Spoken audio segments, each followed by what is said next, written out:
আমার আল্লাহ এমন আল্লাহ, তিনি যা ওয়াদা করেন ওয়াদার খেলাফ করা আমার আল্লাহর জন্যে শোভা পায় না। বলেন সুবহানাল্লাহ। আমার আল্লাহ রাব্বুল আলামিন এমন আল্লাহ, দুনিয়ার ভিতরে তুমি চেয়ারম্যানের কাছে চাইলে না পাইলে উপজেলা চেয়ারম্যান আছে, উপজেলা চেয়ারম্যানের কাছে না পেলে এমপি আছে, পৌর মেয়র আছে, প্রধানমন্ত্রী আছে, রাষ্ট্রপতি আছে। কিন্তু আমার আল্লাহ এমন আল্লাহ, যে আল্লাহ ছাড়া আর দুনিয়াতে আর একটাও সত্তা নাই, ঠিক কিনা?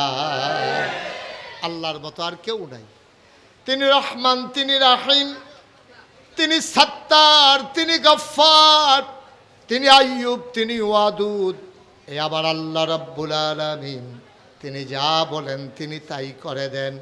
ও মুসলমান, মন দিয়ে শোনো, এই আল্লাহর মতো দ্বিতীয় আর কোনো সত্তা ডাকার মতো নাই, না ইবাদতের মতো আছে, না ডাকার মতো আছে। সুতরাং আমরা সব সময় বলি লা মা'বুদা ইল্লাল্লাহ, লা মাশুকা ইল্লাল্লাহ, লা মাওজুদা ইল্লাল্লাহ, লা মাকসুদা ইল্লাল্লাহ, লা ইলাহা। সবাই বলতে পারলেন না? লা ইলাহা। আল্লাহ ছাড়া কোনো মা'বুদ নাই, আল্লাহ ছাড়া কোনো মাশুক নাই, আল্লাহ ছাড়া কোনো কিছু মওজুদ নাই, আল্লাহ ছাড়া কোনো মা'বুদ নাই, আল্লাহ ছাড়া কোনো ইলাহা নাই। এ আল্লাহ তাবারক ওয়া তাআলা নিজেই নিজের ব্যাপারে ঘোষণা দিলেন, আল্লাহু লা ইলাহা ইল্লাহু। আল্লাহ এমন আল্লাহ, যে আল্লাহর মতো আর ইলাহা নাই। যেই আল্লাহ তাবারক ওয়া তাআলা নিজেই বলে দিলেন, লা তা'খুযুহু সিনাতুন ওয়ালা নাওম। আমার আল্লাহ এমন আল্লাহ, তিনি ঘুম তো দূরের কথা, তন্দ্রা পর্যন্ত আমার আল্লাহকে ছুঁইতেও পারে না। বলেন সুবহানাল্লাহ। আল্লাহর পরিচয় দিতে গিয়ে আল্লাহ তাবারক ওয়া তাআলা কোরআনুল কারীমে 30 পারায় একটা সূরা টোটাল আল্লাহর জন্যই আল্লাহ তাবারক ওয়া তাআলা নাজিল করে দিয়েছেন। আল্লাহ বলছেন, কুল, হে নবী আপনি বলে দেন, হুয়াল্লাহু আহাদ, আল্লাহ হচ্ছেন এমন আল্লাহ, তিনি এক এবং অদ্বিতীয়। বলেন সুবহানাল্লাহ। আল্লাহর সমকক্ষ কেউ নাই এবং তার দ্বিতীয় কেউ নাই, তিনি এক, একক এবং অদ্বিতীয়। কুল হুয়াল্লাহু আহাদ আল্লাহুস সামাদ, আর তিনি হলেন অমুখাপেক্ষী, তিনি কারো মুখাপেক্ষী না। দুনিয়ার মানুষ যত দেখবেন মন্ত্রী হোক, এমপি হোক, আর জগৎ বিখ্যাত রাজা বাদশাহ হোক, এমন একজন মানুষ পাবেন না যিনি অন্যের উপরে মুখাপেক্ষী না, ঠিক কিনা? আপনি যদি একটা যত বড় আপনি মালিক হন, যত কোটিপতি হন, যত টাকার আপনি মালিক হন, যত সম্মানের আপনি অধিকারী হন, যত ক্ষমতার আপনি অধিকারী হন, আপনি কিন্তু এই কারো না কারো মুখাপেক্ষী। আপনার কোটি কোটি টাকা আছে, আপনি যদি বলেন আমি কারো মুখাপেক্ষী না, তাইলে আপনি যে কাপড় পরেন, এই কাপড়টা তো আপনি বানান না। এই কাপড়টা এক জায়গা থেকে কেনা লাগে, সেলাই করার জন্য আপনি দর্জির কাছে যাওয়া লাগে, ময়লা হয়ে গেলে ধোয়ার জন্য ধোপার কাছে যাওয়া লাগে, আবার ইস্ত্রি করার জন্য আপনার লন্ড্রিতে যাওয়া লাগে। তাইলে আপনি এক গায়ের পাঞ্জাবি নিয়ে আপনি কত মানুষের কাছে ধরা, চিন্তা করে দেখেন। আপনি কিন্তু কখনোই একা একা আপনি একেবারে স্বয়ং সম্পূর্ণ হয়ে দাঁড়াই যাবেন, এই সুযোগ আপনার নাই। আপনি কোনোভাবে না কোনোভাবে মুখাপেক্ষী। আপনি যদি বলেন আমি কারো কাছে যাওয়া লাগে না, তাহলে আপনি যে ভাত খান, এই চালগুলা কিনে আনা লাগে, এই চালগুলা কেউ না কেউ রান্না করে দেয়, এই চালগুলা রান্না করে ভাত করে দেয়।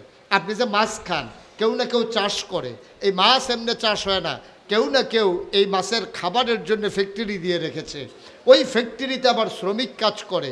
এমন করে সকল ক্ষেত্রে আমরা মানুষের মুখাপেক্ষী, কেউ অমুখাপেক্ষী না, একমাত্র আল্লাহ ছাড়া, ঠিক কিনা বলেন? এটা কারণও আছে, আল্লাহ মুখাপেক্ষী না হওয়ার কারণ আছে। একটু খেয়াল করে শুনতে হবে, মনোযোগ দিয়ে। যেহেতু আল্লাহ সুযোগ করে দিয়েছেন, আমরা পুরাটা সময় কাজে লাগাতে চাই ইনশাআল্লাহ। আল্লাহ যেন কবুল করে। সবাই পড়েন আমিন, জুড়ে পড়েন আমিন। আল্লাহ মুখাপেক্ষী না হওয়ার কারণ কি? এখন আপনি কাপড় পরতে গেলে না আপনি দোকানে যাওয়া লাগে, কাপড় সেলাই করতে গেলে না আপনার টেইলারের কাছে যাওয়া লাগে। এখন আল্লাহ তো এমন আল্লাহ, তিনি নিজেই বলেছেন তিনি লাম ইয়ালিদ ওয়ালাম ইউলাদ, তিনি কারো থেকে জন্ম নেন নাই, তিনি কাউকে জন্ম দেন নাই। সুবহানাল্লাহ বলবেন না? জোরে বলেন সুবহানাল্লাহ। তো তিনি তার খাওয়া লাগে না। এই ছেলেরা, এই দুইটা ছেলে খুব বিরক্ত করতেছে, এই তোমরা দুইজন বিরক্ত করবা না, চুপ করে তাকাই থাকো, ভালো না লাগলে আস্তে করে উঠে যাবা, মাহফিলের পরিবেশ নষ্ট করবা না। বলেন আলহামদুলিল্লাহ। তো যেই কথাটুকুন বলতেছিলাম, এত নড়াচড়া করো না, পড়তেছো তুমি এখন হ্যাপসখানার ফলাফাইন ফরতে ফরতে এমন অভ্যাস হয়েছে, ভাত খাইতে লইল নলা ফিসে দিয়া জায়গা লড়ে যে বেশি, তো মনে করছে সামনে মাথা তো গিয়ে রয়েছে ফিসে, যেন বইয়া রয়েছে হুদুদি লড়ো কিতা। বলেন আলহামদুলিল্লাহ, জোরে বলেন আলহামদুলিল্লাহ। তো যেই কথাটুকুন বলতেছিলাম, আল্লাহ তাবারক ওয়া তাআলা হচ্ছেন এমন আল্লাহ, তিনি কারো থেকে জন্ম নেন নাই, অর্থাৎ ওনার আব্বা আম্মা নাই। সুবহানাল্লাহ বলবেন না? আবার তিনি কাউকে জন্ম দেনও নাই। এই সূরাটা এমনি এমনি আসে নাই। এই যে আল্লাহ নিজের ব্যাপারে এতগুলো কথা বলতেছেন, এখানে নবীজির কাছে আইসা তৎকালীন জমানায় ১৫০০ বছর আগে কাফেরার আইসা বলতেছে মুহাম্মদ, সবাই পড়েন সাল্লাল্লাহু। একটু খেয়াল করে এদিকে তাকান, এত দিকে অন্যদিকে তাকানোর দরকার নাই। নবীর নাম আসলে কি পড়তে হয়? জুড়ে পড়েন। আপনারা যারা হাতে ধরে রেকর্ড করতেছেন, দয়া করে মোবাইলগুলো বন্ধ করে ফেলেন। এভাবে রেকর্ডও হবে না, আপনার ওয়াজও শোনা হবে না। ইউটিউবে হাজার হাজার ওয়াজ আছে, বন্ধ করো। হাতে মনে করছে তারারে কইছে, আমারে দর কইছে না। সবাই যারা হাতে ধরে রেকর্ড করতেছেন বন্ধ করে ফেলেন। আপনি না ওয়াজ শুনতে পারতেছেন, বন্ধ করেন। আপনি কথাও শুনতে পারতেছেন না, রেকর্ডও হচ্ছে না। এইভাবে কাপা কাপা হাতে হয় না। অনেক কষ্ট করে ভিডিওতে ইউটিউবে যে দেখেন, অনেক কষ্টের ফসল। এখানে রেকর্ড করা হচ্ছে, এটাকে আবার সেখানে গিয়ে এডিট করা হয়, অনেক কিছু করার পরে এরপরে আপনাদের কাছে আসে। আপনি মনে করছেন তারা যেমনি করে আমিও বোধ এমনি ধরে রাখলে হইয়া যে জ্ঞান, এত সোজা না। একটু চেষ্টা কম করে একটু মন দিয়ে শুনেন। যেহেতু সবসময় তো ইউটিউবে শুনেন, আজকে যেহেতু সামনাসামনি আসছি, মন দিয়ে শুনেন, খুব খেয়াল। হ্যাঁ, নবীজির কাছে নবীজি যখন এক আল্লাহর কথা বললেন, তিনি যখন ডাকলেন, বললেন লা ইলাহা, কথা কাটা লা ইলাহা। তিনি এই কথা যখন বললেন, তো আম্মাজান খাদিজা ১ নম্বর ইসলাম গ্রহণ করলেন, তারপরে হজরত আবু বকর সিদ্দিক, তারপরে হজরত আলী, তারপরে জায়েদ। সুবহানাল্লাহ বলবেন না? এখন দলে দলে লোক যখন মুসলমান হয়ে যাচ্ছে, নবীজিও মোটামুটি কাছের যারা মানুষ আছে তাদেরকে যখন ডাকলেন, এখন তারা মোটামুটি ইসলাম যারা গ্রহণ করছে। এবার আপনার এই নবীজির কাছে যখন ঘোষণা আসলো যে আপনি আপনার প্রতিবেশী, বংশধর, এলাকাবাসী, গ্রামবাসী, কাছের যারা আছে সবাইকে একটু ডাকেন। তো আল্লাহ রসুল সাল্লাল্লাহু আলাইহি সাল্লাম তিনি সবাইকে ডাকালেন। সাফা পাহাড়ের পাদদেশে, সাফা এবং মারোয়া দুইটা পাহাড় আছে, যারা হজে গেছেন তারা দেখেছেন। সাফা এবং মারোয়া পাহাড়ে তাওয়াফ করার পরে সাই করা হয়, এখানে 7 বার। এই সাফা থেকে শুরু করা হয়, তারপরে মারোয়া, আবার সাফা, আবার মারোয়া, এভাবে 7 বার। কয়বার? 7 বার। এই তাওয়াফ, এই যেখানে সাফা, তৎকালীন জমানায় এখন যেমন এলাকাত ডাকাত পড়লে মসজিদের মাইক দিয়া ডাক দেয়, আপনাদের এলাকায় দেয় নাকি দেয় না? ডাকাইতেছে এলাকার ভিতরে মসজিদের মাইক দিয়া ডাক দেয়।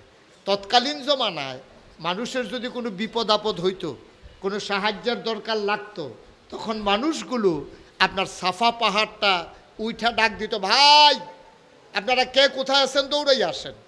তো নবীজিও ওই সাফা পাহাড়ের উপরে উঠা সবাইরে ডাক দিছে, আমার বংশের লোকেরা, আমার দেশের লোকেরা, আমার গোষ্ঠী জ্ঞাতি যারা আছেন, বনু হাসিম, বনু কেনান, তারপরে আপনার উমাইয়া গোত্র, কুরাইশ গোত্র, যারা যেদিকে আছেন সবাই চলে আসেন।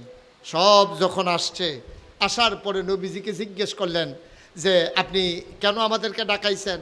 তো নবীজি বললেন যে আমি যদি বলি যে পাহাড়ের ওই পারে, যেই পাহাড়টা, ওই পাহাড়টার ওই পারে একটা বাঘ বসে আছে, হিংস্র জন্তু জানোয়ার, তোমরা কি বিশ্বাস করবা না? সবাই চিৎকার করে বলো, অবশ্যই বিশ্বাস করি, কারণ তুমি হচ্ছ আল আমিন, তুমি সত্যবাদী, তুমি আমানতদার, তুমি কখনো মিথ্যা বলো না। সুবহানাল্লাহ বলবেন না? তো তোমার কথা তো অবিশ্বাস করার কোনো কারণ নাই। নবীজি বললেন, আর চাইতে বড় বিপদ হলো তোমরা যে 360 দেব দেবীর পূজা করো, এই পূজা বাদ দিয়া এই পূজা যাদের করো তারা কোনো উপকার করতে পারে না। সুতরাং এক আল্লাহ, লা ইলাহা মুহাম্মাদুর রাসূল, এই কথা যখন নবীজি ঘোষণা দিলেন, এবার আপনারা বলেন, খুব খেয়াল করে শুনেন, আমি যখন যেটা বলি জবাব দিয়েন।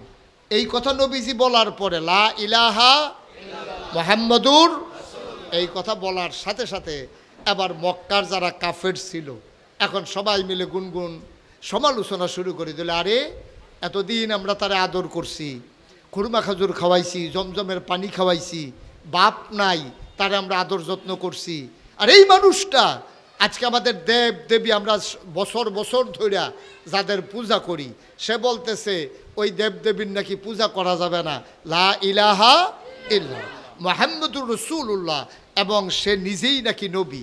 এখন আবু জেহেল, আবুল আহাব তারা চিন্তা করলো, আমরা তো ওর চাচা, টাকা পয়সাও ভালো, ছেলে মেয়ে আছে, বয়সও হয়েছে, তো ও নবী হয়ে যায়, আর আমি আবু জেহেল, আমি আবুল আহাব রে আল্লাহ দেখে না, হ্যাঁ রে খুঁজে বাইর করছে, আর লোক বিছেরা পায় নাই, সে নবী। এখন মক্কার মানুষগুলো সবাই নবীর উপরে আক্রমণ করতে চাইল। এর ভিতরে কাফেরদের যিনি তখন নেতা ছিলেন, কাফেরদের যে সংসদ ছিল তার নাম হলো দারুন নাদওয়া, আর সেটার যিনি প্রধান ছিলেন তার নাম ছিল আবু জাহেল। আবু জেহেল চিন্তা করলো যে মোহাম্মদ যে নিজে নবুয়ত দাবি করলো, আল্লাহ আল্লাহ ছাড়া কোনো মাবুদ নাই বলে দিল, এখন যদি চুপ করে থাকি, আমরা যদি কেউ কথা না বলি, তাহলে এদের প্রমাণ হয়ে যাবে আমরা মেনে গেলাম, এটা তো মেনে নেওয়া যায় না। এখন আবু জেহেল নবীজির দিকে তেরে মেরে যায় ঘুষি মারার জন্য, নাউজুবিল্লাহ বলবেন না, নবীজির উপরে আঘাত করার জন্য, আর লোকজন তারে ধৈর্য রাখে। তো আমাদের দেশেও দেখবেন দুইজনে ঝগড়া লাগে, তাইলে যদি ধরুন না থাকে দেখবেন ঝগড়াটা জমে বেশি, আর যদি আলগা দুইজন থাকে আর ঝগড়া লাগে, দুই তিনজনে দুই তিনটা খাইয়া দুইজনে দেখবেন যে আস্তে করে দুইজন দুই দিকে জায়গা, ধরুনটা থাকলে ঝগড়াটা জমে বেশি, আর ধরুনটা যদি বেরিয়েই তো হয় তাহলে তো কোনো কথাই নাই, ঠিক কিনা কন? এখন আবু জেহেলরে ধরে রাখে, এখন আবু জেহেল আরও রুইখা যায়, কিন্তু নবীজির গায়ে হাত তোলার সাহস নাই। কেন সাহস নাই? সে চিন্তা করছে মোহাম্মদের গায়ে যদি আমি হাত উঠাই, মোহাম্মদের চাচা আমির হামজা, মোহাম্মদের চাচা আবু তালেব, মোহাম্মদের চাচা আবুল আহাব, তারা যদি আমারে ফিরাইয়া ধরে, রক্তের টান, ভাতিজা, বাপ নাই, এই বাপ হারা সন্তানদারি তো তারা এমনি ছেড়ে দেবে না, ফিরাইয়া যদি ধরে আমি আবু জেহেল, তাদের হাত থেকে বাঁচার কোনো উপায় নাই, ঠিক কিনা কর? এখন এই চিন্তায় আবু জেহেল যায় কিন্তু দেয় না। তখন আবু জেহেল এইভাবে বারবার যখন এমন করে, তৎকালীন জমানায় আরেক নেতা নাম হইল আবুল আহাব, নবীর আপন চাচা, সে আবার একটা পাথর নিয়া নবীজির দিকে ঢিল মারছে এবং জঘন্য একটা গালি দিছে, বলছে ইয়া মোহাম্মদ তাব্বালাক, ও মোহাম্মদ তোমার ধ্বংস হোক, নাউজুবিল্লাহ বলবেন না? এই জঘন্য গালিটা দেওয়ার পরে আর পাথরটা যখন মারছে, পাথরটা গড়াইতে নবীর কাছে আইসা কদম মুবারকের কাছে থেমে গেছে, পাথর আর নবীর গায়ে লাগে নাই, কিন্তু গালিটা সবাই শুনছে, ইয়া মোহাম্মদ তাব্বালাক, ও মোহাম্মদ তোমার ধ্বংস হোক, এই কথা বলে যখন গালি মারছে, নবীজির মনে খুব কষ্ট লাগছে, আহারে আব্বা নাই, আমার চাচা তো আছে, আর আমার চাচা এতগুলো মানুষের সামনে এত বড় গালি দিল। নবীর যারা নিকটবর্তী যারা মুসলমান, নতুন নতুন যারা মুসলমান, তারাও খুব কষ্ট পাইল, তারা নবীর কাছে পরামর্শ চাইল, আমরা কি বিরোধিতা করব? নবীজি বললেন, হ্যাঁ, আমরা এখন মাইনরিটি, ওরা হলো মেজরিটি, এখন আমরা যদি তাদেরকে প্রতিবাদ করতে যাই, এই প্রতিবাদের কারণে আমরা মাইর খাবো, তাদেরকে মাইর দিতে পারবো না, সময় একদিন আসবে, ঠিক কিনা বলেন? এই বাংলাদেশে এমন একটা সময় অতিবাহিত হয়েছে, ইমামগুলো মসজিদের ভিতরে খুতবা দিতে পারে না, স্পষ্ট করে। এই বাংলাদেশে ওলামায়ে কেরাম যখন ওয়াজ করতে আসে, ওয়াজ হুজুর ওয়াজ করবে, আর আগে হুজুর কোনটা ওয়াজ করে, ঠিক কিনা বলো? এই কথা বলা যাবে, ওই কথা বলা যাবে না, এই কথা বলা যাবে। বাংলাদেশে আমরা দেখেছি, যেই দেশে শতকরা 92 জন লোক মুসলমান, এই দেশে এই ওয়াজ করতে গিয়ে অনেক বক্তা, অনেক নেতার হাতে লাঞ্ছিত হয়েছে, ঠিক কিনা বলো? ওয়াজ করতে দেওয়া হয় নাই, পোস্টার হয়েছে, প্রচার হয়ে গেছে, 144 দ্বারা জারি করে বক্তাকে থামিয়ে দেওয়া হয়েছে। ওই 1500 বছর আগে নবী যখন দ্বীনের দাওয়াত দিলেন, মক্কার কাফেরেরা বেদিনেরা যেমন করে নবীর কথাগুলো বন্ধ করে দিতে চেয়েছিল, এমন করে একদল মানুষ বাংলাদেশে মুসলমানের ও ইমানদার আল্লাহওয়ালা ওলামায়ে কেরামের কথা বন্ধ করে দিতে চেয়েছিল। আজকে আল্লাহ আবার সেই সুযোগ করে দিয়েছে, ঠিক কিনা বলো? সুতরাং ওই মসজিদের মিম্বারগুলো থেকে আজকে হকের ধ্বনি আসবে, মঞ্চগুলো থেকে কোরআনের প্রকৃত কথাগুলো আসবে। কোরআন নাজিল হয়েছে মানুষকে অন্ধকার থেকে আলোতে নিয়ে আসার জন্যে, গোমরাহি থেকে হেদায়েতের দিকে নিয়ে আসার জন্যে, কুফর থেকে ইসলামের দিকে নিয়ে আসার কারণে বাংলাদেশ একটা সময় পার করেছে যেখানে সত্যকে সত্য বলা যাবে না, মিথ্যাকে মিথ্যা বলা যাবে না, কালোকে কালো বলা যাবে না, সাদাকে সাদা বলা যাবে না, ন্যায়কে ন্যায় বলা যাবে না, অন্যায়কে অন্যায় বলা যাবে না। এই ব্রাহ্মণবাড়িয়া শহরে আমাদের দেখেছি আমরা অনেক নেতা পালন করেছে যে আমি যদি আন্দোলন শুরু করি বাংলাদেশের ওই ব্রাহ্মণবাড়িয়ায় মসজিদগুলো মাদ্রাসাগুলো থাকবে না, এই কথা বলার সাহস দেখিয়েছে, ঠিক কিনা বলো? কিন্তু সবসময় দিন একরকম যায় না। ওই নবী করিম সাল্লাল্লাহু আলাইহি ওয়াসাল্লামকে যখন পাথর মারল, জঘন্য গালি দিল, ইয়া মুহাম্মদ তাব্বালাক, আল্লাহ নবী চুপ মেরে গেলেন।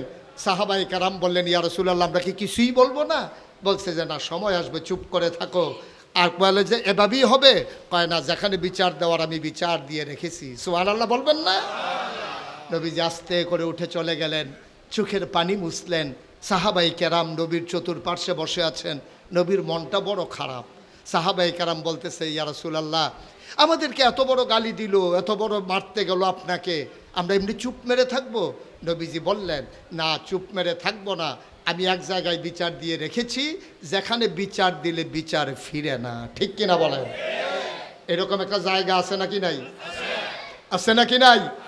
বাংলাদেশে যখন থানাগুলো কোনো আলেমের পক্ষে দাঁড়ায় নাই, বাংলাদেশের যখন হাইকোর্ট, সুপ্রিম কোর্ট, নিম্ন আদালত যখন আলেমদেরকে লাঞ্ছিত করেছে, আলেমদেরকে যখন জেলবন্দি করেছে, আমরা তখন দেখেছি বাংলাদেশে চুর, ডাকাত, বদমাশ, গুন্ডা সিনা টান টান করে মাথা উঁচু করে বাংলার জমিনে হেঁটেছে, আর আলেমগুলো দিয়ে বাংলাদেশের জালখানা ভরে গেছে, ঠিক কিনা বলো? আমরা দেখেছি, নিজের চোখে দেখেছি, আমরা দেখেছি। আজও একজন একজন করে আলেম বের হয়ে আসতেছে। বয়োজ্যেষ্ঠ আলেমগুলো কেমন করে তারা নিষ্পেষিত করেছে, কেমন করে 13ই মে ওই শাপলা চত্বরে হেফাজতের কর্মীদের রক্তে সেদিন পিচ ডালাপথকে রক্তে রঞ্জিত করেছে, ঠিক কিনা বলো? নীরবে সহ্য করা ছাড়া আমাদের কোনো উপায় ছিল না। নবীজিও বললেন, চুপ মেরে থাকো, বিচার যেখানে দেওয়ার দিয়ে রেখেছি। এটা থানা না, নিম্ন আদালত না, হাইকোর্ট না, সুপ্রিম কোর্ট না, আপিল বিভাগ না, যিনি আহকামুল হাকিমিন, মহান রব্বুল আলামিনের একটা আদালত আছে, আছে নাকি নাই? এই দেশের আলেম ওলামারাও সেই আদালতে বিচার দিয়ে রেখেছে। মুরব্বী আলেমেরা জায়নামাজ ভিজিয়েছে মসজিদের ভেতরে, সাজদায় গিয়ে কেঁদেছে, কারণ তারা জানে নবীজি বলেছেন, লা হিজাবা বাইনাহু ওয়া বাইনাল্লাহ, ওই মাজলুমের সাথে আর আল্লাহর সাথে কোনো পর্দা নাই, ডাক দিতে দেরি, কবুল হতে দেরি নাই, ঠিক কিনা বল? তো তারা ডাক দিয়েছেন কার কাছে? কথা কয় না, কার কাছে? বিচার দিছেন কার কাছে? তো হুজুররা এটা পাইলো কই যে আল্লাহর কাছে যে বিচার দেওয়া লাগে, এটা পাইছে নবীজির কাছে, ঠিক কিনা বলো? নবীজি এটাই করছে, চুপ মেরে বসে আছে। বলছে যে ইয়া রাসূলুল্লাহ বিচার কি দেওয়া হয়ে গেছে? কয় হ্যাঁ, বিচার দিয়ে রেখেছি আল্লাহর দরবারে। এখন বিচার তো দেওয়া হয়ে গেছে। নবী চুপ মেরে আছে, সবাই মিলে বসে আছে। ওই দিক দিয়ে কাফের বেদিনেরা মজা মারতে আছে। আবু লাহাব তার কর্মী বাহিনীরে বলতে আছে, এই মোহাম্মদরে যে ঢিল মারছিলাম এটা কেমন হয়েছে? কয় ভাই সাহেব, বড় বড় তো গেছিল কিন্তু শক্তি কম, এটা দুধ ডিম খান না, দুধ মুধ খাইয়েন, তাইলে এটা শক্তি হইব। আপনি ঢিল মারছেন, এটা তো ফায়ার কাছে গিয়ে থাইমা গেছে, গায়ে তো আর লাগে নাই। কই দিছিলাম তো জোরে, আগ গইল না কি লেগে, এটাও তো বুঝলাম না। এরকম আলাপ সালাপ চলতে আছে। এর ভিতরে হঠাৎ করে নবীজির কাছে সালাম দিলেন। নবী বললেন, ওয়ালাইকুম আসসালাম। সাহাবায়ে কেরাম তো বুঝলেন না কাকে সালাম দেওয়া হলো। নবীজির কাছে জিবরাইল কানের কাছে এসে সালাম দিয়ে দিলেন, আসসালাতু আসসালামু আলাইকা ইয়া রাসূলুল্লাহ, আসসালাতু আসসালামু আলাইকা ইয়া হাবিবাল্লাহ, আসসালাতু আসসালামু আলাইকা ইয়া শাফিয়াল মুজনুবিন, আসসালাতু আসসালামু আলাইকা ইয়া রাহমাতাল লিল আলামিন। সুবহানাল্লাহ বলবেন না? আল্লাহর নবী বললেন ওয়া আলাইকুমুস সালাম। সাহাবায়ে কেরাম চমকে উঠলেন, তারা থমকে দাঁড়ালেন, তারা আশ্চর্যান্বিত হয়ে গেলেন। নবী কার সালামের জবাব দিলেন? কাউকে তো দেখি না। হঠাৎ করে নবী মুচকি হাসলেন, সাহাবায়ে কেরামকে বললেন, তোমরা জানতে চেয়েছিলে আমাকে যে ঢিল মারা হলো, গালিগালাজ করা হলো, আমি বিচার দিয়েছি কিনা জানতে চেয়েছিলে। বিচার আমি জায়গা মতো দিয়ে রেখেছিলাম। জবাব চলে আসছে আহকামুল হাকিমিন, আল্লাহর দরবার থেকে। আল্লাহ তাবারক ওয়া তাআলা এবার জিবরাইলের মাধ্যমে নবীর কানে কানে বলে দিলেন। জিবরাইল বলেন, ইয়া রাসূলুল্লাহ, আপনি কি আল্লাহর দরবারে কোনো বিচার দিয়েছিলেন নাকি? আল্লাহর নবী কয়, হ্যাঁ, ওই আবু জাহেল আবুল আহাব যখন আমাকে ধ্বংস করতে চাইল, আমাকে যখন বলল ইয়া মুহাম্মদ তাব্বালাক, আমি নবীর আল্লাহর দরবারে বিচার দিয়েছিলাম। এবার জিবরাইল আলাইহিস সালাম এসে কয়, আপনার বিচারের রায় আল্লাহ পাঠিয়ে দিয়েছে। সবাই ঘুমাই গেছেন না? এইরকম একটা কথা সুবহানাল্লাহ না কইলে এত ভালো জায়গা পাইবেন কখনো আপনারা? এদিকে এদিকে ঘুরে বনফেছে একটা ঘুরান, এত দিকে চাইয়েন না, আমার দিকে চাইয়া থাকে। আমি তো আপনার দিকে চাই, আমি দেখি এইদিকে চাইয়া রয়েছেন, তো ওই চাইতাম। আমিন কন, জোরে কন। জিবরাইল আইসা কয়, হ্যাঁ রাসূল, আল্লাহ রাসূল, আপনি কি আল্লাহর কাছে কোনো বিচার দিছিলেন? কয় যে বিচার তো একটা দিছিলাম। কি হয়েছে? কয় রায় তো আল্লাহ পাঠাই দিছে। সুবহানাল্লাহ বলবেন না? রায় চলে আসছে এত তাড়াতাড়ি। কয় হ্যাঁ, এটা দ্রুত আদালত, ট্রাইব্যুনাল, এখনো দেরি নাই। রায় লগে লগে রাতের 3টার সময় ট্রাইব্যুনালে বিচার হয়ে যায়। কয় কি বিচার আসছে, জবাব কি আসছে? এই জবাবটা আমরা সবাই জানি। হ্যাঁ, সবাই মিলে আমরা পড়ি। কোরআনে ঢোকার আগে মারদুদ শয়তান থেকে ফেরা হয়েছে, যিনি রহমান যিনি রহিম, তার নামে চলো শুরু করি, সবাই পড়ি। আউযু বিল্লাহি মিনাশ শাইতানির রাজিম। বিসমিল্লাহির রাহমানির রাহিম।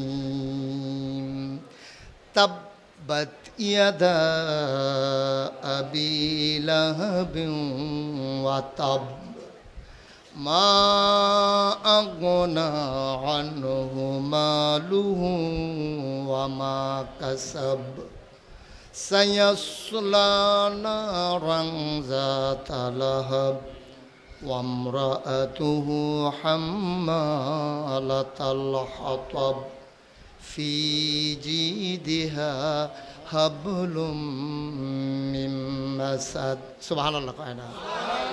আল্লাহ ডাক দেয়া কয়, ও নবী আমার, তাব্বাত ইয়াদা, তাব্বাত মানে ধ্বংস হয়ে গেছে, ইয়াদা দুই হাত, আবি লাহাব আবু লাহাবের।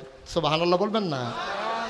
আবু লাহাব যেই হাতে ঢিল মারছিল, আল্লাহ হুকুম করে দিলেন, রায় দিয়ে দিলেন, বিচারের রায় প্রকাশ হয়ে গেল। আহকামুল হাকিমিন তার মেসেঞ্জার জিবরাইলকে দিয়া, যিনি সেই দিন মাজলুম নবীজির কাছে বিচারের রায় পৌঁছে দিলেন, বললেন তাব্বাত ইয়াদা, ধ্বংস হয়ে গেছে দুই হাত, আবি লাহাব আবু লাহাবের, ওয়াতাব, এমন ধ্বংস হয়ে গেছে ট্রমা সেন্টারে নিতে পারবা, কবিরাজের বাইত নিয়ে চডি বানতে পারবা, গলায় হাত জুলাই দিতে পারবা, এমন ভাঙ্গা ভাঙছে আর কোনো দিন জোড়া লাগবে না। তার দুই হাত ধ্বংস হয়ে গেছে। এখানে কথা আছে, আবু লাহাব যখন ঢিল মারছিল তখন কি দুই হাতে ঢিল মারছিল না এক হাতে ঢিল মারছিল? কথা বুঝেন নাই আমার? আমি তো বোধহয় ওয়াজ করতে পারবো না ভাই, সব সুপ মাইরা ডিব্বা যেমন বইয়া রয়েছে, কি লিখে যে আল্লাহ জানে। একটু জবাব দিয়েন, যখন ঢিল মারছে এক হাতে দিছে না দুই হাতে দিছে? এক হাতে, এক হাতে ঢিল মারছে। এখন আল্লাহ কি কয়? তাব্বাত ইয়াদা, ধ্বংস হয়ে গেছে দুই হাত। আবু লাহাব কইছিল ইয়া মুহাম্মদ তাব্বালাক, ওই যেই শব্দটা দিয়ে গালি দিছে, আল্লাহ এই শব্দটা দিয়ে আয়াত নাজিল করছে, সুবহানাল্লাহ বলবেন না? শব্দ ওইটাই। আবু জেহেল বলছিল ইয়া মোহাম্মদ তাব্বালাক, ও মোহাম্মদ তোমার ধ্বংস হোক। আর আল্লাহ কয় তাব্বাত, ধ্বংস হয়ে গেছে। সে কইছিল ধ্বংস হোক, আর আল্লাহ কয় ধ্বংস হয়ে গেছে। ইয়াদা, দুই হাত, আবি লাহাব, আবু লাহাবের এমন ধ্বংস হওয়া হইছে যে এই হাত আর কোনো কাজেও লাগবে না। সুবহানাল্লাহ বলবেন না? এখন প্রশ্ন হলো, আল্লাহ যে কইল দুই হাত ধ্বংস হয়ে, আহা এখানে বাচ্চারা আওয়াজ, আল্লাহ যে বলল দুই হাত ধ্বংস হয়ে গেছে, তো আবু লাহাব কি ঢিল মারছিল দুই হাতে না এক হাতে? তো এক হাতে ঢিল মারছে, এখন এক হাতের যেই বিচার করার এই বিচার করুক। আল্লাহ দুই হাতের বিচার করবে কেন? ঢিল মারছে এক হাতে, বিচার করব দুই হাতের, এটা কারণটা কি? মুফাসসিরিনে কেরাম কয় তোমরার মতো বুঝ লইয়া আল্লাহ চলে না। আল্লাহর একটা আলগা বুঝ আছে নাকি নাই? আল্লাহ যা বুঝে আমরা কি তা বুঝি? বুঝেন? আল্লাহ তাবারক ওয়া তাআলা বুঝ কইরে কইছে দুই হাত ধ্বংস হোক। কারণ হচ্ছে মুফাসসিরিনে কেরাম কয় যখন কোনো মানুষ ঢিল মারে, দেখবেন এই বাংলাদেশে যখন ক্রিকেট খেলে, ক্রিকেট খেলার সময় যে বোলার সে যখন বল করে অনেক দূরে চইলা যায়, দূরে চইলা তখন একটা হাতে বলটা ধরে রাখে, আর এক হাত শৈলের লোকে গামছা দিয়া বান্ধা লয়। আমার কথা কেন কি দড়ি দিয়া বান্ধা লয় না? যেহেতু বল করবো এক হাতে, হেই হাতের কী দরকার? এটা কি বান্ধা লয়? তাইলে সে করে কি এক হাতে বলটা লইয়া আর এক হাতে এমনি দুনো হাত ঘুরাইতে ঘুরাইতে ঘুরাইতে ঘুরাইতে এরপরে গিয়া বলটা করে। তাইলে বোঝা গেল বল করে এক হাতে, হেইও কয় আর এক হাতে। ঠিক কিনা কও? তাইলে এই জন্য একটা হাত কোনো দোষী না। আবু লাহাবের ঢিল মারছে এক হাতে, আর এই হাতে জোর জুগাইছে, এই জন্য আল্লাহ কইছে তাব্বাত ইয়াদা, ধ্বংস হয়ে গেছে দুই হাত। সুবহানাল্লাহ বলবেন না? যদিও দুনো হাতে ঢিল মারছে না, কিন্তু এক হাতে ঢিল মারার ক্ষেত্রে হেই হাতের ভূমিকা আছে। যদিও হাতে দুই হাতে বল করছে না, কিন্তু বল করছে এক হাতে, আর এক হাতে আপনি ঘুরে ঘুরে ঘুরে ঘুরে গিয়া সেরা, এরপরে আপনার গিয়া সেরা বল করে। তাইলে মাছ ধরুন্নার যেই বাঘ, ডুলারা হুন্নারও হেই বাঘ, ইটাতে উন্নার যেই বাঘ, হেইও কউন্নারও হেই বাঘ। এর লেগে আল্লাহ কইছে দুই হাত ধ্বংস হয়ে গেছে। সুবহানাল্লাহ বলবেন না? আল্লাহ কথা কয় কম, আল্লাহ বুঝায় বেশি। আল্লাহ আই বাচ্চাটারে বসন্ত,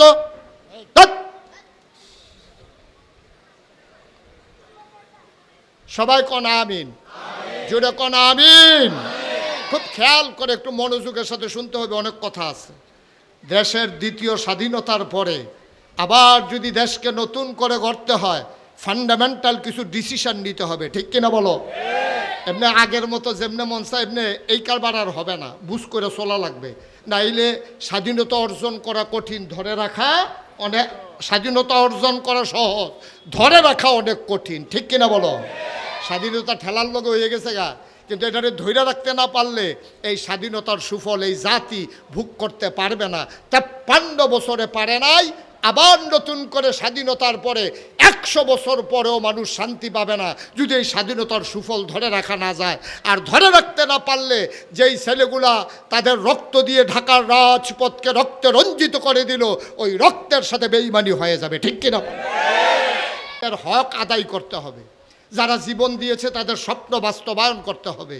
আর নাইলে আমাদের এই স্বাধীনতার কোনো দরকার ছিল না, যেমনি ছিলাম এমনিই থাকতাম। এখন দায়িত্ব আমাদের কি কমছে না বাড়ছে? কথা বলে না, কমছে না বাড়ছে? অনেক বেশি বাড়ছে, অনেক বেশি বাড়ছে। এতদিন উনি হাইটা হাইটা কয় যে আমি যদি মাদ্রাসার প্রিন্সিপাল হইতাম, দেখলি কত আরামে, প্রিন্সিপাল হইলে তো আর কোনো কাজ নাই, আরামে ঘুমাইলাম। ওই তখন উনি প্রিন্সিপাল হয়ে আসার পরে দারোয়ানে আইয়া কয় গেটের একটা তালা লাগবো, বাবুরসি আইয়া কয় বাজার ওহনো হইছে না, রান্ধুনিও কয় লাকড়ি ভিজা হুগনা লাকড়ি আইছে না। এখন হাতে মনে মনে কয় প্রিন্সিপাল ওনার আগে মনে করছিলাম প্রিন্সিপাল হইলে হইতে ঘুমাইলাম, ওহন দিয়ে দেখি ঘুমেতে ডাক দিয়া তুললালায়। দায়িত্ব কি কমে না বাড়ে? দায়িত্ব বাড়ে, এটা বোঝা লাগবে আমাদের। মনে করছে যে প্রিন্সিপাল সাহেব হু দেখালি বইয়ে না থাকে, টেহা আইছে 1000 আইনা দিছে দারোয়ানের কাছে, হয়তো আপনার যারা শিক্ষক আছে কর্মচারী আছে সবাই ভাগ করে নিয়েন। এখন প্রিন্সিপাল হুজুরে কয় ঠিক আছে সবাই আসো, তো সবাই ডাক দিয়া দারোয়ানরে কইছে তুমি ভাগটা করো, কেমনে করলে ভালো হয়। দারোয়ানে কয় হুজুর হিসাবে 1000 ফুরাটায় আমি ফানা ভাগ করতে আছে হাতে। কয় তুমি ফানা কেমনে? কয় আরে আমি আপনারা সাইয়া রাহি দেখি না আপনারা আছেন, নয়তো মরে গেলেন গো। এই গেটটা যে আমি কেমনে সাইয়া রাহি এটা আমি না জানি, হিসাবে আমি পাও না। এখন দারোয়ানের বুঝ মতো মনে করছে আমি পাও না, ঘন্টা ফিটুন নাই কয় এই যে ক্লাস 2 হয় আমি ফিটা না দিলেও হুজুর মাগরিব পর্যন্ত বইয়েই থাকলো। এখন দারোয়ানে মনে করতেছে হেতে ফানা, ঘন্টা ফিটুন নাই মনে করে হেতে ফানা, বাবুরসি কইতে আছে কয় আমি রাঞ্জানা দিলে তো আপনার রাখাইয়া মরণ লাগলো, হাজার হিসাবে 1000 টাকা আমি ফানা। শেষ পর্যন্ত দেখছে যে প্রিন্সিপালের পকেট তেহাতান দিলে টেহা দেওয়ান লাগে। ঠিক কিনা কও? আমরা দূর থেকে কথা বলা সহজ, ভাই সাহেব এই কথাকে কাজে লাগানো বড় কঠিন। ঠিক কিনা বলেন? কথা কেনা ঠিক কিনা? খুব খেয়াল করে শুনতে হবে। এখন নবীজি আল্লাহ তাবারক ওয়া তাআলা কি কইল? তাব্বাত ইয়াদা আবি লাহাবিন ওয়া তাব। ওই আবু লাহাবের 2 হাত ধ্বংস হয়ে গেছে, এমন ধ্বংস এটা আর কোনোদিন কাজে লাগবে না। এখন আমরা তো কইছি যে আল্লাহ এটা তো ঠিক করছে না, এটা দিছে এক হাতে, এখন 2 হাতের দুষ্ট হইল কি? এই কথা বললে আমরা মনে করছি যে আল্লাহ একটু বোধহয় কেমন জানি কইরা লাইছে। বিষয়টা এমন না। আল্লাহ কথা কয় কম, আল্লাহ বুঝায় বেশি। যদিও আল্লাহ বলছে 2 হাত ধ্বংস হয়ে গেছে, মুফাসসিরিনে কয় 2 হাত মানে 2 হাত না, 2 হাতের ভিতরে আছে আরও 6 হাত, মোট 8 হাত আবু লাহাবের ধ্বংস হয়ে গেছে। কয় হাত? আমার কথা কেন? কয় হাত? মানুষের হাতে আছে 2 হাত। আপনি যদি কোন হুজুর 8 হাত পাইলেন কো, বুঝাইয়া কইতে আসি আমি কইয়া যামু, আপনার একটু গন্যা চাইয়া না 8টা হয় কি না। এবার আবার শুরু ইনশাল্লাহ। হ্যাঁ, ডাইন হাত সবাই বলেন, ডাইন হাত। আমরা দরকার কয়টা? কথা কেন? কয়টা দরকার? আমি তো 8টা বলছি, 8টা পাওয়া লাগবে তো। ডাইন হাত, আরে জুড়ে কন সবাই মিলে আমরা গন্যা দেখি 8টা হয় কি না। ডাইন হাত, বাম হাত, দুনিয়া আখেরাত। আহা, কথা হয়েছিল আমি কয়াম আপনারা গনবেন, তা আপনারা আমার লগে লগে কইলে আর গনে গেড়া। ডাইন হাত, বাম হাত, দুনিয়া আখেরাত, ছেলে মেয়ে বউ মিলাইয়া করা হয়েছে 5, এরপরে হইল সম্পদ। নাউজুবিল্লাহ কয় না? জোরে কয় না নাউজুবিল্লাহ? তাইলে ডাইন হাত, বাম হাত, দুনিয়া আখেরাত, ছেলে মেয়ে এবং এরপরে সম্পদ, এই 6 হাত। আমি 8টা বলছিলাম, 6 হাত। আল্লাহ কইছে 2 হাত, ভিতরে আছে 6 হাত। সুবহানাল্লাহ বলবেন না? ডাইন হাতও শেষ, বাম হাতও শেষ, দুনিয়াও শেষ, আখেরাতও শেষ, ছেলে মেয়েও বউও শেষ, তার সম্পদও শেষ। তো তার আর আছে কিটা? তেদও নাই। যার এই 6টা জিনিস নাই তার আর থাকে কি কোন? তার আর কিছু আছে? আমার কথা কথা, তার আর কিছু আছে? তার ডাইনাতো নাই, একটা মানুষের ডাইনাতো নাই, বামাতো নাই, দুনিয়াও শেষ, আখেরাতও শেষ, ছেলে মেয়ে বউও নাই, তার সম্পদও নাই, দেখো আমিও নাই, তার আর কোনো কিছু দরকারে নাই। এই 6টা জিনিস আল্লাহ তাবারক ওয়া তাআলা নির্ধারণ করে দিয়েছেন, তার আর এই 6টা জিনিস কোনো কাজে লাগবে না। তাব্বাত ইয়াদা, ধ্বংস হয়ে গেছে তার 2 হাত, ভিতরে আছে 6 হাত। এই 6টা জিনিস কোনো কাজে লাগবে না। যারা আল্লাহর নাফরমানি করে, যারা নবীর দুশ্মনী করে, ইসলামের সাথে যারা টক্কর দিতে চায়, তারা যুগে যুগে এই আবু লাহাবের মতো ওই তাদের সব কিছু ধ্বংস হয়ে যাবে। ঠিক কিনা বলো? তার প্রমাণ আছে নাকি নাই? তার প্রমাণ আছে নাকি নাই?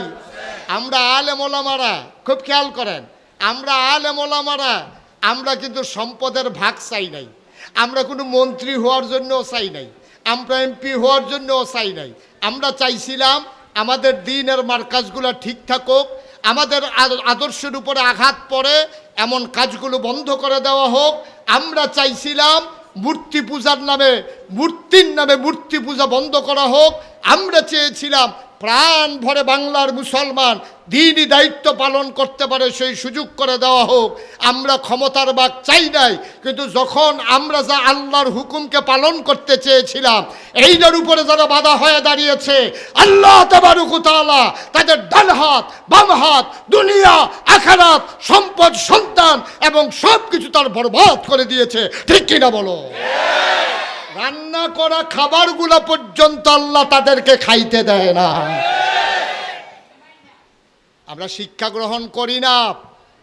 যুগে যুগে আল্লাহর দুশ্মন যারা, ইসলামের যারা দুশ্মন, তাদের উপরে এই রকম গেছে, কিন্তু আমরা বুঝি নাই, আমরা পোড়া কপাল। আমরা এই শিক্ষা গ্রহণ করি না। আজকে থেকে আমাদেরকে শিক্ষা গ্রহণ করা লাগবে। আরে মিয়া, আপনি ব্যক্তিগতভাবে আমার বিরোধিতা করেন, ব্যক্তিগতভাবে ওনার বিরোধিতা করেন, এটা হলো এক জিনিস। আর ইসলামের কারণে আপনার বিরোধিতা, এটা আরেক জিনিস। এটা আল্লাহ বরদাস্ত করেন না, ঠিক কিনা বলেন? ব্যক্তিগত বিরোধ এক জিনিস, আর ধর্ম নিয়ে বাড়াবাড়ি হলো আরেক জিনিস। সব কিছুতে কথা বলা যায় না, সব কিছুতে হাত দেওয়া যায় না। হাত দিতে গেলে হাত আর হাত থাকে না, হাত পুড়ে যায়, ধ্বংস হয়ে যায়। এই আয়াত কিন্তু এই বর্তমান জমানায় নাজিল হয় নাই। আয়াত নাজিল হয়েছে ১৫০০ বছর আগে। যুগে যুগে যারাই বাড়াবাড়ি করেছে তাদের জন্য যেন আয়াতটা নতুন করে নাজিল হয়েছে এমন প্রমাণ হয়, ঠিক কিনা বলো? এখন আল্লাহ যে বললেন তার সব কিছু ধ্বংস হয়ে যাবে, এখন কি ধ্বংস হইল এটা আমাদের জানার একটু দরকার আছে নাকি নাই? আল্লাহ তো কইছে তার ৬টা জিনিস থাকবে না। এখন দেখি শুরু হয়েছে কি দিয়া? আল্লাহ কই শুরু করাম তার বউ এড়ে দিয়া। তার কারে দিয়া? বউ এড়ে দিয়া শুরু হইব। ঘরে দিয়া যদি আগুন লাগাই দেওয়ান যায়, তে মনে করলো সবসময় খোলার উপরে হত্যা হয়েছে, ভাইতে ভাইতে উল্টাই নিয়ে সারে। আল্লাহ আগুন লাগাই দিছে ঘরে দিয়া। আবুল আহাবের বউটা ছিল জঘন্য খারাপ। জঘন্য না নগণ্য? আমার কথা কেন, নগণ্য না জঘন্য? জঘন্য খারাপ ছিল আবুল আহাবের বউ। বাংলাদেশেও দেখবেন এইরকম গ্রাম অঞ্চল থেকে শুরু করে রাষ্ট্রের সর্বোচ্চ পর্যায় পর্যন্ত এমন অনেক মহিলা আছে যাদের জ্বালায় সবাই অতিষ্ঠ, ঠিক কিনা কম? আবুল আহাবের বউটা ছিল সাংঘাতিক খারাপ, সাংঘাতিক খারাপ। খারাপ কারে কই? ওই খারাপ। আবুল আহাবের বউ যখন নবীজি কইছে লা ইলাহা ইল্লাল্লাহ মুহাম্মাদুর, আবুল আহাবের বউ ওই দিন রাত্রেই রাগ হয়েছে। হ্যাঁ, আমার স্বামী আবুল আহাব উনি হইল মোহাম্মদের চাচা, মোহাম্মদের বাপ নাই, মোহাম্মদের চাচা হইল আমার স্বামী। টাকা পয়সাও বেশি, দেখতে শুনতেও সুন্দর। ওনার মতো মানুষরা বাদ দিয়া মোহাম্মদের খোদায় মোহাম্মদরে বার করছে নবীর লেগিয়া। আচ্ছা হইব খেলা। এখন নবী যখন হাইটা হাইটা ঘর থেকে কাবাগরের দিকে যায়, এই মহিলাটা রাস্তার ভিতরে এরকম কাটা বিছাই রাখতো, বিছাইয়া আবার জানালা দিয়া তাকাই থাকতো। যখন দেখতেছে যে নবীজি আস্তে করে সকালে ফজরের সময় তাহাজ্জুদের আগে তিনি উঠে রওনা করেছেন ঘর থেকে কাবার কিনারে, তখন ওই মহিলার বেছানো কাটাগুলো নবীর পায়ে যখন ফুটতো, নবী যখন করে চিৎকার করত, ওই মহিলাটা জানালা দিয়া তাকাইয়া নবীর দিকে খিলখিল করে হাসতো। নাউজুবিল্লাহ বলবেন না? নবীজি চোখের পানি ফেলতেন, আহারে আমার আব্বা নাই, আমার আম্মা নাই, শাশি তো মায়ের জায়গায়, আর উনি এই কাজটা করলো, কাটা বিছাইলে বিছাইছে। এরপরে আবার এইভাবে খিলখিল করে হাসা, আমার কষ্ট দেখা নবীজির কলিজায় মানে না। আল্লাহর নবী আস্তে করে চলে যেতেন, তিনি কখনো কোনো প্রতিবাদ করতেন না। যেই দিন আয়াত নাজিল হয়েছে, কথা মনে আছে তো নাকি, যে তাব্বাত ইয়াদা আবি লাহাবিন ওয়াতাব। আমরা আখাউড়া দুর্গাপুরের মহিলারা যে মাইকে আওয়াজ শুনতে আছে, তারা তো কিতা কয় যে হুজুরে খালি তাব্বাত ইয়াদা আবি লাহাবেও কইতে আছে, এটা জানি কিতা কি জানি। সৌদি আরবের মহিলারা আরবি বুঝে নাকি বুঝে না? আমার কথা কয় না, আরবি বুঝে নাকি বুঝে না? তারা কি আবার বুঝাইয়া কখন লাগছে? যেই মাত্র আয়াত নাজিল হইছে, এই আয়াত যখন আবুল আহাবের বউ শুনছে, হেতু বুঝছে আমার জামাইয়ের কথা কইয়া মোহাম্মদের খোদায় এরকম একটা আয়াত নাজিল করন, আজ মোহাম্মদরে ফাইয়া লই। এই বেডি একটা দাও লইয়া আস্তে করে এই মদিনা মক্কার রাস্তা, মদিনা এই রাস্তা মক্কার রাস্তায় রাস্তায় এই মহিলা ঘুরতে আছে। যারেই পাই তার এই জায়গায় হোক মোহাম্মদরে দেখছো, বেডির হাতে দাও, চোখগুলা লাল লাল, এরকম চুলগুলো উস্কো খুস্কু এলোমেলো, মহিলাটা পাগলের মতো। যারে পায় তারই জিগায় মোহাম্মদ দেখছো? সবাই কয় না মোহাম্মদরে তো দেখি নাই। কয় যে ওইদিকে গেছে, গিয়া দেখে নাই। একবার নবীজি এবং আবু বকর সিদ্দিক সামনাসামনি হাঁটতেছে, এমন সময় আবুল আহাবের বউয়ে আইতে আছে নবীজির উপরে আক্রমণ করার জন্য। আবুল আহাবের বউ কয়, এই নবীজি কয় যে আবুল আহাব, আর কি বলে এই আবু বকর, তাকাইয়া দেখো আবুল আহাবের স্ত্রী কেমন করে আসতেছে। কই ইয়া রাসূলুল্লাহ চলেন আমরা পালাই যাই। নবীজি মুচকে হাসি দিয়া কয়, আমার চাচি আবুল আহাবের স্ত্রী আসবে, কিন্তু তোমারে দেখবে, আমারে দেখবে না। সুবহানাল্লাহ বলবেন না?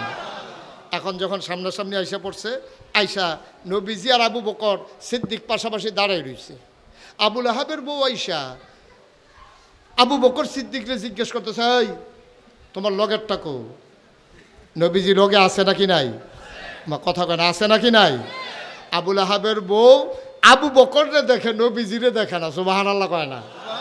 আল্লাহর কি খেলা! সুবহানাল্লাহ বলবেন না? এই দেখছে যে হ্যাঁ দাঁড়াই রইছে, আইসা দেখে না। এখন যখন আবুল আহাবের বউ আইসা দাঁড়াই রইছে দেখছে, এ আবুল আহাবের বউয়ে ঢুইকা সেটা আবু বকররে দেখে, নবীজিরে দেখে না।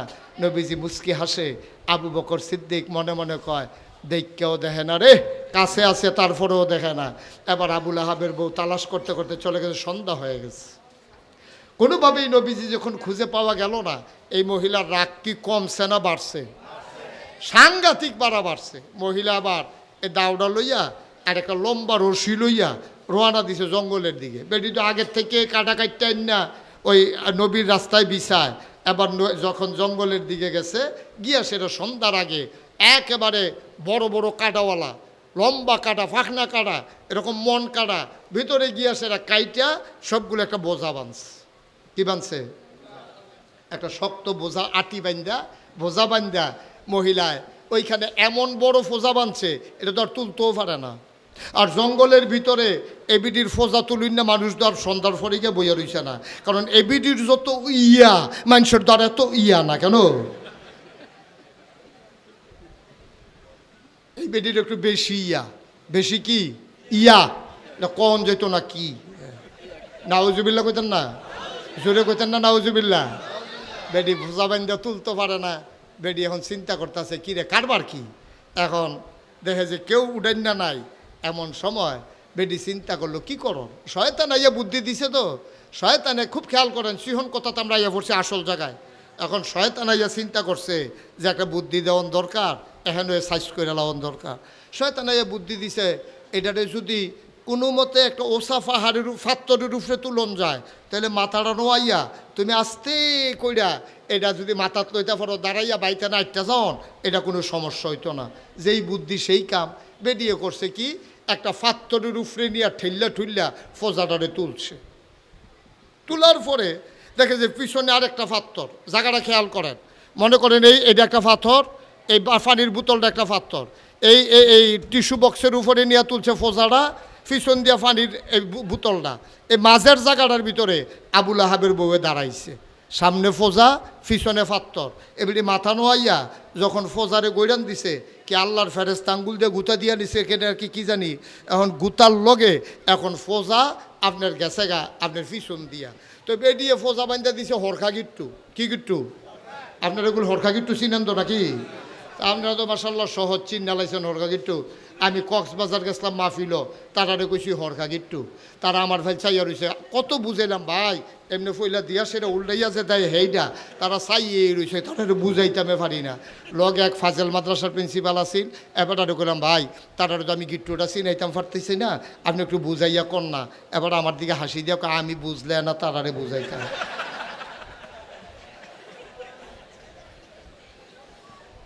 আমি নিজে তো বুঝছি না, তারারে বুঝাই কেমনে, আপনি কইতে থাকেন।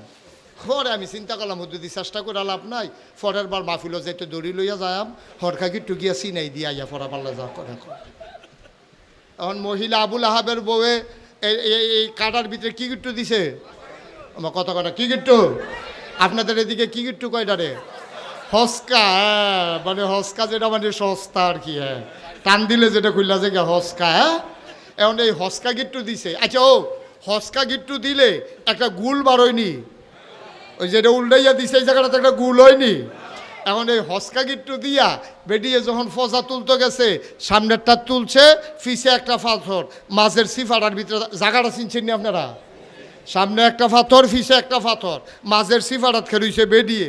মাথাটা নোয়াইয়া যখন ফোজার এমনি গৈরান দিছে, ফোজা গেছে গা ফিসে দিয়া, হরখার যে গুলটা এইটা লাগছে গলার ভিতরে।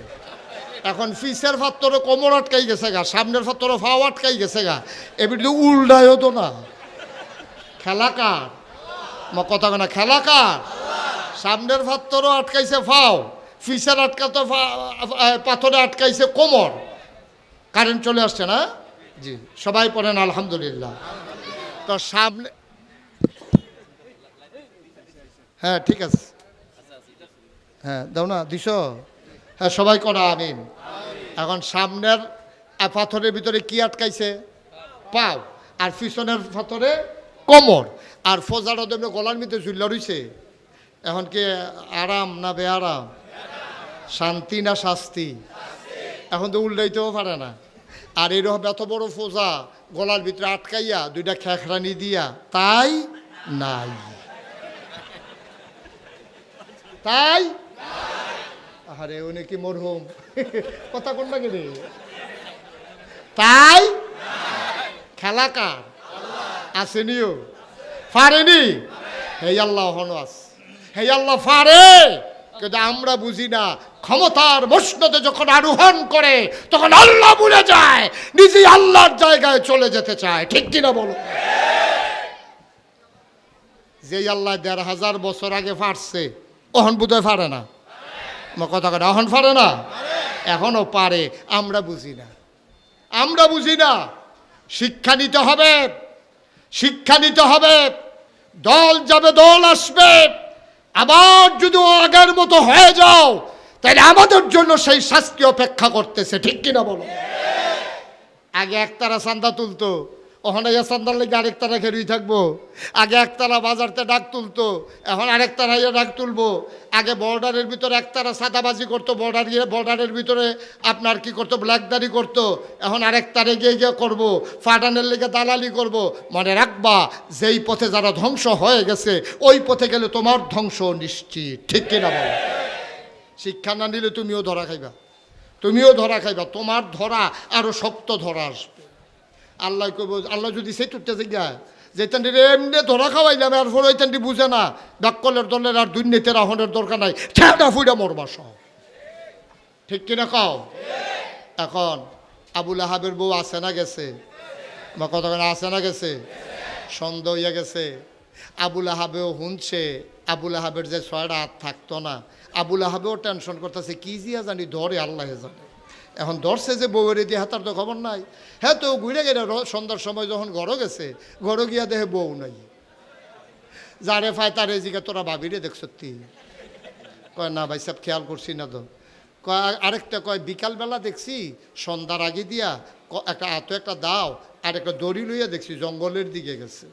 আবুল আহাবে তার যত ফাইক ফেয়াদা ছিল, কর্মচারী ছিল, হেজেক লাইট বাত্তি টাত্তি দিয়া হারিকেন মারিকেন দিয়া এই ফাড়াইছে জঙ্গলের দিকে। জঙ্গলের দিকে খুঁজতে খুঁজতে খুঁজতে খুঁজতে গিয়া পাওয়া গেছে। একজনে আইয়া কয়, ভাই সাহেব ভাবিরে পাইছি। কই কই ফিসত? কয় জঙ্গলের ভিতরে গলার ভিতরে এই লাকড়ির ফোজা, কি কয় কাডার ফোজা গলার ভিতরে ঝুলতে আছে। বাবির ফিটটা কোমরটা লাগিয়ে রয়েছে এক ফাত্তরও, সামনের ফাত্তরের ভিতরে ফাও আটকে রয়েছে, বাবির জিব্বাটা বাড়ি রয়েছে, ভাবিয়ে নাই। আবুল আহাবে চিল্লান দিয়া কয়, এটা কেমনে হইল রে? কয় সকলে কইতেছে, ভাই সাহেব এই সন্ধ্যার পরে ভাবিয়ে হ্যাঁ গিয়ে কেমনে এই ঘটনা ঘটলো? কয় তোমরা ধরতে পারছো না, আমি বুঝছি, তাব্বাত ইয়াদা, তাব্বাত, খেলা কিচ্ছু না, তাব্বাত ইয়াদা। ধরা কার? ধরা কার? শুরু করছে কি দিয়া? শুরু করছে তার বউয়েরে দিয়া। কারে দিয়া? এরপরে এইভাবে তার আরো 5টা রইছে। 5টা কেমনে? 5.5টা রইছে। বউ আর ফলা মাইয়া মিলেইয়া এনে হইলো 1 নাম্বারটা কেন? তো অর্ধেকটা এনা ধরছে, তার ঘরের ভিতরে তো আগুন জ্বলতে আছে। এবার দেখেন কি সাংঘাতিক ঘটনা, যেটা বলি নাই আজকে সেটা বলি। এবার আবুল আহাবের দিন যায় রাত যায়, সময় খুব খারাপ। এবার নবী যখন হিজরত করে মক্কা ছেড়ে চলে গেলেন মদিনায়, খুব খেয়াল করেন, মক্কায় তিনি থাকতে পারলেন না, তিনি চলে গেলেন মদিনায়। মদিনায় যাওয়ার পরে গোয়েন্দারা ওই কাফের একদল ফাটাই দিছে, আবু জেহেলে যা মক্কায় গিয়া মোহাম্মদে কি করে দেখ, মদিনায় গিয়া মোহাম্মদ কি করে দেখ। এখন নবীজি যখন মদিনায় গেছে, মদিনার মানুষগুলো পাগল হয়ে গেছে। কেউ নবীজির আলগি দিয়া কুলো তুল্লালায়, ফলাফাইনে সুইটটা টুকরির ভিতরে লইয়া এই 2 সাইডে দাঁড়াইয়া ফুলের পাপড়িগুলা ছিটাইতে আছে, গান গাইতে আছে, তলা আল বদরু আলাইনা মিন সানিয়াতিল বেদা ওয়াজাবা শুকরু আলাইনা মাদা লিল্লাহিদা, এমন করে গান সুবহানাল্লাহ কয় না? বেড়িয়েতে বেড়াইতে জিগায় কয়, আপনারা আমরা যে নবীজি উনি কোন রাস্তা দিয়া যাইব? কুদুর চাইতাম এক নজর। বেড়িয়েতে ঘরের থেকে জানালার সিফা দিয়া নবীজিরে সাউনের লেগে দাঁড়াই রইছে, ফলাফাইনে এমনি নাচতে আছে, বেড়াইতে নবীজির আলগি দিয়া লাইতে আছে। এই দৃশ্য মক্কার কাফেরের যে গোয়েন্দা এটি গিয়া ওই আবু জেহেল আবুল আহাবের কইছে, ভাই সাহেব নমুনা খারাপ। কয় কি মক্কার তারা আরে মদিনার তারা নবীর লই এমন পাগল হইছে তারা নাচানাচি শুরু করছে যদি তারা এক হইয়া যাইগা আর মোহাম্মদের যেই বুদ্ধি আবার আছে আল্লাহ যদি এই সবটি শক্তি একখান হইয়া যাইগা আমরা মক্কার তারা মনে করেন ফইলে নাই কয় এখন কি করন কয় বুদ্ধি আছে দারুন্ডা দোয়া ইমার্জেন্সি অ্যাসেম্বলি কল করা হলো সংসদের জরুরি অধিবেশন সেখানে স্পিকার হয়ে গেলেন আবু জেহেল সব নেতারারে ডাকলেন ডাকাইয়া একসাথে করে বলতেছে যে মোহাম্মদ যে মদিনায় গেল আর মদিনার মানুষগুলো মোহাম্মদরে লইয়া যে পাগল হইল এখন কি করন কয় এখন বুদ্ধি আছে আমরা মদিনায় আক্রমণ করব মক্কার 1000 বীর যোদ্ধা মোটা মোটা তাজা তাজা শক্তিশালী অস্ত্রে শস্ত্রে সজ্জিত প্রশিক্ষিত 1000 কয় হাজার আমার কথা না কয় হাজার 1000 সৈন্য তারা রেডি করছে 1000 রেডি করার আগে তারা দুইজনের নাম বাদ হয়েছে 998 জন 998 জন করিয়া যখন তালিকা করছে সালাক কইলাম সব জায়গাতে আছে আমরা আখাউড়া দুর্গাপুর যেমন আছে এটা কোনো এমন না যে মক্কা মদিনায় নাই মক্কায় যখন তালিকা হইতে আছে সবার নাম লেখছে লেখাও সব নাম লেখছে আবু জেহেলের নামও লেখছে না আবু লাহাবের নামও লেখছে না এখন এক ফলাই খেরিয়া কয় ভাই সাহেব আমরা সবার নাম লেখাইলাম আপনারা দুইজনের নাম দি নাই চালাকি তো সব জায়গাতে আছে যখন কইছে আপনারা দুইজনের নাম নাই কইলে হ দুজনের নাম লেহ তো আবু জেহেলের নামও লেখছে আবুল আহাবের নামও লেখছে আবুল আহাবের নামটা লেহাইতে আছে আর মনে খালি পড়তে আছে তাব্বাতি আদা এমনি আমার বউয়ের পাত্র এই জঙ্গলের ভিতরে এই গলাত ফাঁসি লাগাইয়া সাইডালায় আর আমি যদি যুদ্ধের ময়দানও যাই ফইলা কূপ দেহ তো আমার ইতিহাস শুরু হইব এত তো তাপবাতি এটা খালি মনে পড়ে এই চিন্তা করিয়া তে চিন্তা করলো নাম যে লেহাইলাম জনগণের সাফে ফুইয়া অহন কিতা কর আবু জেহেল সব বুদ্ধি টুদ্ধি শেষ যুদ্ধের তারিখ হইছে সবাই কবে যাইব আবুল হাবে কয় ও কথা আছে যুদ্ধ যাওয়ার আগে কথা আছে কয় কি কথা আমরা যে 1000 লোকের নাম লেখাইলাম আচ্ছা এর ভিতরে কেউ যদি শৈলবালা না থাকে এটা তো একটা চিন্তার বিষয় সবার যে শৈল ভালো থাকবে এমন তো কোনো কথা না 1000 লোক আমরা বসেন 1000 লোক কয় হাজার ওমা কথা বলে কয় হাজার 1000 লোকের ভিতরে কারো শরীর খারাপ হওয়ার স্বাভাবিক না অস্বাভাবিক স্বাভাবিক এখন কেউ না কেউ শরীর তো খারাপ হইতেই পারে আবুল আহাবে কথা তুলছে ভাই এই যে 1000 লোক যে আমরা নাম লেখাইলাম কেউ যদি শৈলবালা না থাকে কিতা করো লোক তো আমরা 1000 হঠাৎ করে একজনের শরীর খারাপ হয়ে গেল তখন কিতা করো তো কথাটা যখন আবুল আহাবে তুলছে সবাই মিল্লা কইতে আছে ভাই সাহেব কথাটা যেহেতু আপনার মাথা তাইছে সমাধানটা আপনি করেন কি করলে ভালো হইব আবুল আহাবে কয় শোনো যদি আমরার ভিতরে কেউ শৈলবালা না থাকে তে নিজে যাইতো না পারলে আরেকজন লোক দিব তার বদলি সকলে কহ এটা বুদ্ধি পছন্দ হয়েছে আবুল আহাবে মনে মনে কয় আমার এই শৈলবালা থাকতো না কারণ তাপবাতিয়াদা ফেস্তাইকা রয়েছে তার ভিতরে যে আমার এই শৈলবালা থাকলো না কথাটা তো তুলছি আর লাগিয়ে ঠিক এই যুদ্ধে যাবে রওনা দেবে মদিনার দিকে তারা বের হয়েছে বদরের প্রান্তর দিকে এমন সময় আবুল আহাবে হাতের ভিতরে দইরা একবারে লইয়াইছে কয় আবু জেহেল কয় কিও কয় ভাই নমুনা খারাপ শৈলের নমুনা মোটেও সুবিধার না যুদ্ধের ময়দানে যায়াম দূরের কথা হ্যান পর্যন্ত যাওয়া এ সম্ভব না কত কথা না হয়েছে আইন না হইলো লগে লইয়া হন এত দূরে আনছি না এই যে মুফাসসিরিনে কারাম কয় যেই লোকটারে আনছে হেতে কোনো আইতো চাইছিল না হেতার কাছে আবুল আহাবি আসিল সুদের কারবার হেতে সুদে টেহা লাগাইতো একবার সুদে টেহা নিছে 3 মাসের লাগিয়া আবুল আহাবে গিয়ে হেতার ভাই তুইটা কয় টেহা দে কয় ভাই 2 মাস হয়েছে না 3 মাসের লেগে টেহাছি টেহা দেম কি কয় ও হন টেহা দিবি আর নইলে যুদ্ধত যাইবি দুইটার একটা কোনটা করবা বুঝ করে করো কয় টেহা তো দিতাম পারতাম না কত যুদ্ধের ময়দানে যাইবা হেতারে দইরা আনছে বদলি সিটার কারে কয় বাটফার কে আর হুবের বাটফার এখন হেতা তো বাধ্য হইয়া টেহা যখন দিতে পারতো না যাইব কি করবো যুদ্ধের ময়দানে হেতারে দৈরাইন না যুদ্ধের ময়দানও দিছে আবুল আহাব যায় নাই কারণ আবুল আহাব জানতো তাব্বাত ইয়াদা আমি যুদ্ধের ময়দানে গেলে আমাকে ছাড়া হবে না শেষ পর্যন্ত করুণ পরিণতি আমার বলার উদ্দেশ্য হচ্ছে শিক্ষা নেওয়া। আবুল আহাবের শেষ পর্যন্ত কেমনে মারা গেছে? বদরের প্রান্তর থেকে যখন সে যায় নাই বদরে, সবাই যখন ফিরে আইছে, তারা 70 জন 2 টুকরা করে লাইছে, 70টারে ফিসমোড়া বান্ধিয়ে হতাই লাইছে। আর বাহিনী কোনো মতো ওমাগু কইয়া চিল্লান দিয়ে মক্কায় পড়ছে। আইয়া দেখে যে আবুল আহাবের আসলও শরীর খারাপ, তার কুষ্ঠরোগ হয়েছে। কুষ্ঠরোগ তৎকালীন জমানায় কোনো চিকিৎসা ছিল না, ছোঁয়াচে একটা রোগ। এই আবুল আহাবের যখন কুষ্ঠরোগ হয়েছে, এখন ডরে তার জিও যায় না, তার ফুতেও কাছে যায় না। আল্লাহ কইছিল তার 6টা জিনিস তার কোনো কামও লাগতো না। কথা মনে আসেনি? কয়টা জিনিস কামও লাগতো না? তো বউয়ে তো লাগবো কেমনে, তাই তো না ইয়ে তাই তো হেঁটে তো এমনি কামও লাগে না। ওহন আসিল জিফুত, ওহন এইডিও কামও লাগে না। কারণ এইটি কুষ্ঠরোগ হওয়ার কারণে এইটি কেউ বাপের কাছে যায় না, এটা সোয়াশে রোগ, আবার জিয়ে রয়, ফুতে রয়। এই চিন্তায় কেউ আর আবুল আহাবের কাছে যায় না। শেষ পর্যন্ত আবুল আহাবরে একটা গ্রামের এক ঘরের ভিতরে বন্দি করে রাখছে। আর এই তার পচা দুর্গন্ধ, এমন দুর্গন্ধ, ওই এলাকায় কোনো লোকজন আর থাকতে পারে না। সবাই মিল্লা জিফুতের কাছে গিয়া কইছে, তোমার বাপেরে দূরে কোথাও রাইখে আসো, এই সমাজে রাখলে আমরা থাকতে পারবো না। শেষ পর্যন্ত জঙ্গলের কাছে ছোট্ট একটা ঘর তুললা, ওই বাদ্যা মানুষ বাদ্যা বেড়ায় যেমন আটকা ঘর তুললা থাকে পলিথিন দিয়া, এরকম একটা ঘর তুললা আবুল আহাবরে নিয়ে আলগা এক জায়গার ভিতরে রাখছে। সেখানে রাখার পরে এখন তারে খানা দানা দিব কেমনে? কাছে গেলে নিয়ে আবার রোগ হয়, কেউ তো ডরে যায়ও না। তখন ওই আমরা দেশ যে বেকারি সাইয়ার হয়েছে, মনে হয় জীবনে কইতে পারতো না বেকারি। আরে বেকারি চিনেননি?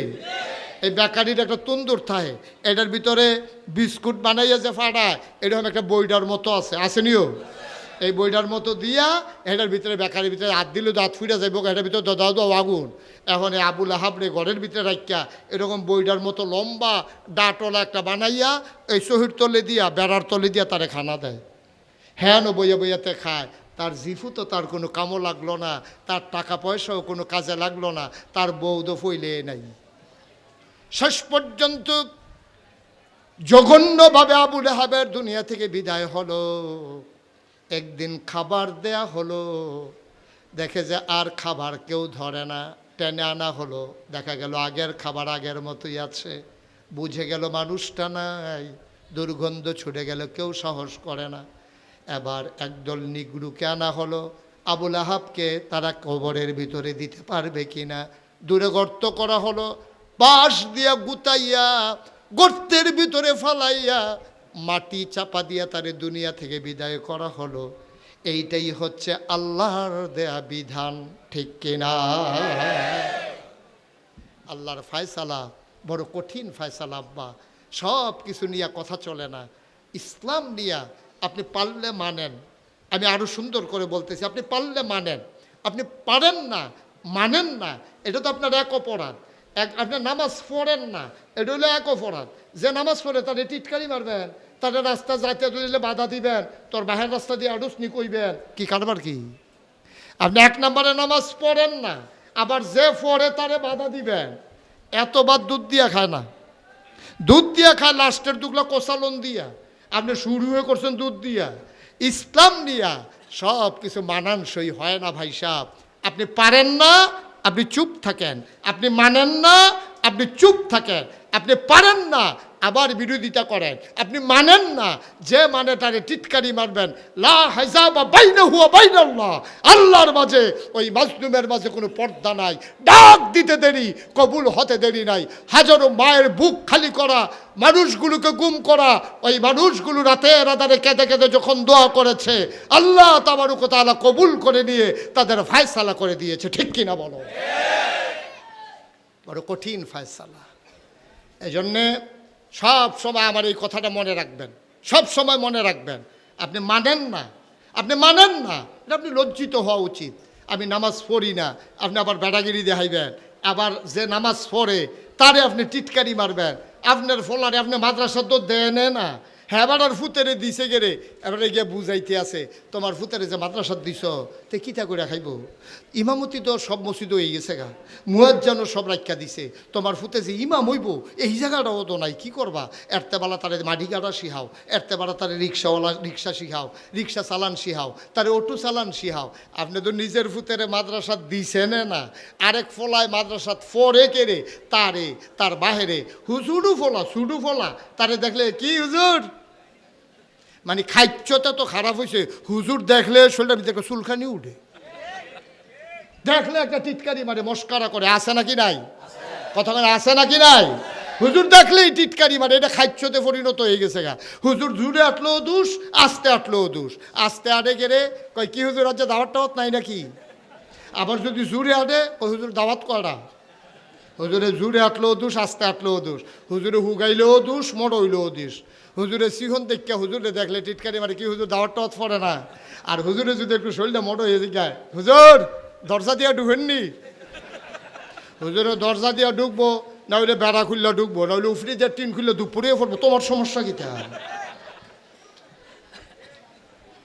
আসেনি খাচ্ছ হিসাব লক্ষণ বেশি সুবিধার না খালি এই ইয়া মোহাম্মদ তাব্বালা খেনা কইছিল খেলা যে কি দাঁড়াইছে তৎক্ষণ শুনলেনে সুতরাং এই নবীরে কোয়ার কারণে যদি এই কারবার হয় এই দেশের ওলামায়ে কেরাম তালেবুল আলেম ওরা হলো ওয়ারাসাতুল আম্বিয়া ওরা নবীর ওয়ারিস আপনি মাদ্রাসার একজন ছাত্রকে একজন ইমামকে একজন আলেমকে টিটকারি মারা যেন আপনি টিটকারি মারলেন আপনার নবীকে ঠিক কিনা বলো